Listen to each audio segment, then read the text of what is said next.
Ever wonder what it's like to eat an anime meat? Let's get started. Get a pig knuckle and the rest of the ingredients. Start off by removing moisture off the meat. Dry as much as you can to get that crispy crunchy layer. Now use a tip of a knife to nick it. This makes it more crispy and easier to eat later on. Get some olive oil and drizzle it onto the meat. We need oil to glue salt and pepper, so make sure you rub it all around.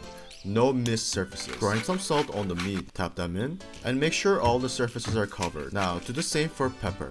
Lastly, Peyruis seeds. Sprinkle some on top for additional harbor kick. That's it, you're essentially done. Now let's make some gravy. Chop onion into pieces. Doesn't matter how you cut it as long as they are small enough. Toss them into the roasting tray. Spread them out evenly and place the Hock on top.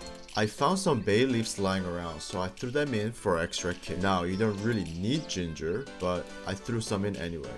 Go through your stash and look for some beer. Traditionally you want that dark German lager, but if you're broke like me, just use cheapest one you have.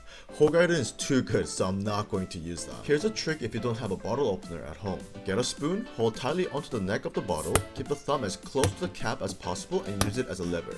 It might take a couple of tries, but it always comes through. Carefully pour the beer into the tray. Make sure you don't wash off the dressing. Take a sip and pour some more back in. Now finally, chuck the whole thing in the oven and start roasting. Meanwhile, I made some mashed potatoes to eat with, and bam, it's done. Look at that alluring color and fat melting out between the cuts you've made. Just looks amazing. Okay, I don't really know what I'm trying to do here, but I just want to show you guys how crispy the layer is at this point. Try to pick it up carefully. Oh, and watch out for the volcanic eruption of that meat juice. Place it tightly onto the potato and drizzle the beer sauce on top. If you can, baste it regularly in the oven. And now, it's finally done.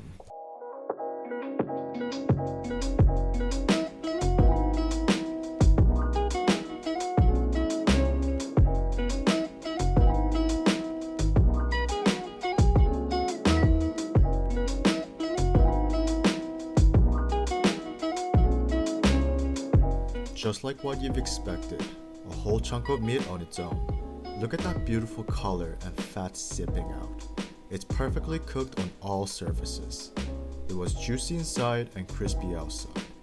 With each bite, you get these tsunami of flavors bursting in your mouth. You simply cannot have this masterpiece without a matching drink.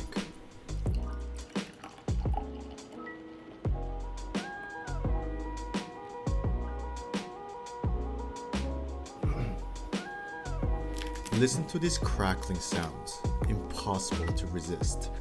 Perfect amount of seasoning, making it that much more delicious.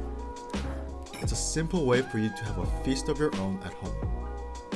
Thank you for watching and see you next time.